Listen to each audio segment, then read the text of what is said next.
This channel does not promote any violent, harmful, or illegal activities. All content provided by this channel is meant for an educational purpose only.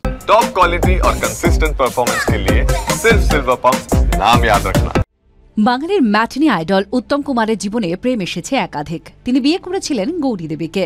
সম্পর্কের গুঞ্জন ছিল সহ অভিনেত্রী সুচিত্রা সেনের সঙ্গে।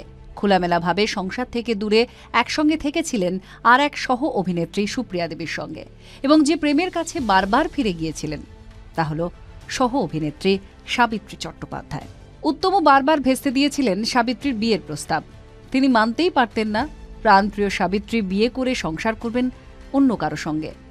উত্তম সাবিত্রীর প্রেম নিয়ে সকলেই অল্প বিস্তর ওয়াকিবহাল, কিন্তু সাবিত্রীর জীবনে উত্তম পরবর্তী সময়ে আরও এক প্রেম আসে, যা তাকে সব অর্থেই ভাসিয়ে নিয়ে গিয়েছিল। সাবিত্রীর সেই প্রেমিকও ছিলেন এক অভিনেতাই। কে সেই অভিনেতা? তবে সেই ব্যক্তি উত্তম কুমারের মতো ততটা খ্যাতি অর্জন করতে পারেননি, তাই তাকে নিয়ে হইচইও কম। কিন্তু সাবিত্রীর মনের মণিকোঠায় খুব অল্প সময়ের মধ্যে পাকা পোক্ত জায়গা করে নিয়েছিলেন এই অভিনেতা। একবার এক সাক্ষাৎকারে সাবিত্রী খোলাখুলি জানিয়েওছিলেন তিনি বিয়ে করতে পারেননি, কারণ তার সঙ্গে যেসব পুরুষ সম্পর্কে জড়িয়েছিলেন তাদের আগে থেকেই বাড়িতে একজন বউ ছিল। এখনকার সময় হলে হয়তো তার প্রেমিকারা আগে স্ত্রীকে ডিভোর্স দিয়ে সাবিত্রীকে বিয়ে করে নিতেন, কিন্তু সাবিত্রী তাতে রাজি হতেন কিনা তা জানা নেই। তিনি কোনোদিনও কারো সংসার ভাঙেননি, তিনি নিজে ভেতরে ভেতরে ভেঙে গুড়িয়ে গিয়েছিলেন। কার কথা বলা হচ্ছে এক্ষেত্রে? সর্বেন্দ্র সিং। সাবিত্রীর মনে এতটাই পাকা ছিল এই সর্বেন্দ্রর জায়গা যে তাঁকেই মনে মনে স্বামী হিসেবে গ্রহণ করে নিয়েছিলেন, এবং দুর্ভাগ্যবশত উত্তম কুমারের মতো সেই ব্যক্তিও ছিলেন বিবাহিত। সাবিত্রী যে বিবাহিত পুরুষদের সঙ্গে প্রেমে জড়িয়েছিলেন তাদের কারো সংসার ভাঙেননি।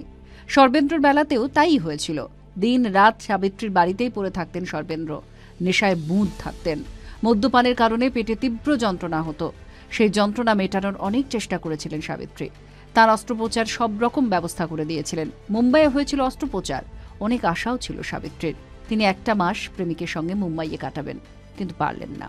মুম্বাই যাওয়ার বেলায় স্ত্রীকে নিয়েই গিয়েছিলেন সঙ্গে, যদিও সর্বেন্দ্র সাবিত্রীকে এবং সাবিত্রী সর্বেন্দ্রকে স্বামী স্ত্রী হিসেবে গ্রহণ করে নিয়েছিলেন বলে শোনা যায়।